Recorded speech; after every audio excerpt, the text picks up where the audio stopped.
ব্যাংককে ইউনুস মোদি বৈঠক হলে তা দুই দেশের সম্পর্কের স্থবিরতা কাটাবে বলে মনে করেন পররাষ্ট্র সচিব। প্রধান উপদেষ্টার চীন ও থাইল্যান্ড সফর ঘিরে সংবাদ সম্মেলনে এই কথা বলেন তিনি। জানান, প্রথম দ্বিপাক্ষিক হিসেবে চীনকে বেছে নেওয়া অন্যদের জন্য একটি বার্তা। কূটনীতি বিশেষজ্ঞরা বলছেন, নিজেদের স্বার্থ রক্ষা করে ভারত চীন দুই দেশের সঙ্গেই সুসম্পর্ক বজায় রাখতে হবে বাংলাদেশকে। বিস্তারিত জানাচ্ছেন প্রমা চৌধুরী। বাংলাদেশ ভারত সম্পর্কের বরফ গলেনি এখনো। এমন সময় অন্তর্বর্তী সরকারের প্রধান উপদেষ্টার চীন সফর। নতুন সরকার গঠনের পর প্রথম দ্বিপাক্ষিক সফর ভারতে হবার রীতি ভেঙে এবার চীনে যাচ্ছেন ডক্টর মোহাম্মদ ইউনুস। মঙ্গলবার দুপুরে প্রধান উপদেষ্টার চীন ও বিমস্টেকে যোগ দিতে ব্যাংকক সফর নিয়ে বিস্তারিত তুলে ধরে পররাষ্ট্র মন্ত্রণালয়। প্রধান উপদেষ্টার প্রথম দ্বিপাক্ষিক সফরে চীনের সঙ্গে বেশ কয়েকটি সমঝোতা সই হবে বলে জানান পররাষ্ট্র সচিব জসিম উদ্দিন। গুরুত্ব পাবে রোহিঙ্গা প্রত্যাবর্ষণ ও তিস্তা প্রকল্প ইস্যু।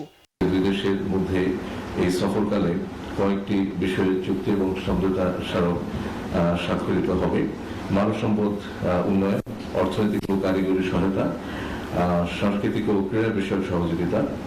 ব্যাংককে বিমস্টেক সম্মেলনে ইউনুস মোদি বৈঠক এখনো নিশ্চিত নয়। বাংলাদেশের চিঠির এখনো জবাব দেয়নি ভারত। পররাষ্ট্র সচিবের আশা, বৈঠক হলে দুই দেশের মধ্যে সম্পর্কের স্থবিরতা কাটবে।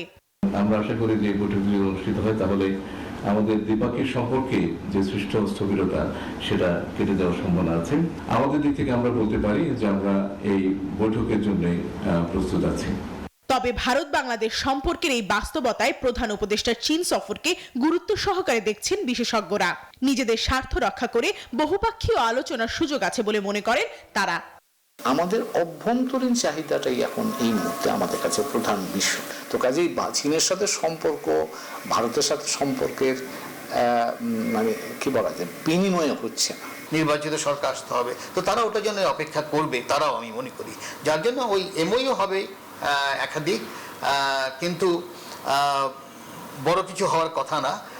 এ বিষয়ে আন্তর্জাতিক সম্পর্ক বিশ্লেষকরা বলছেন, এই মুহূর্তে নির্বাচিত সরকারের অপেক্ষায় ভারত ও চীন। তাই বাংলাদেশকে নিজেদের স্বার্থ রক্ষা করে দুদেশের সঙ্গে সুসম্পর্ক বজায় রাখার তাগিদ দিয়েছেন তারা। বাংলাদেশ আমার মনে হয় সবসময় এই ব্যাপারে।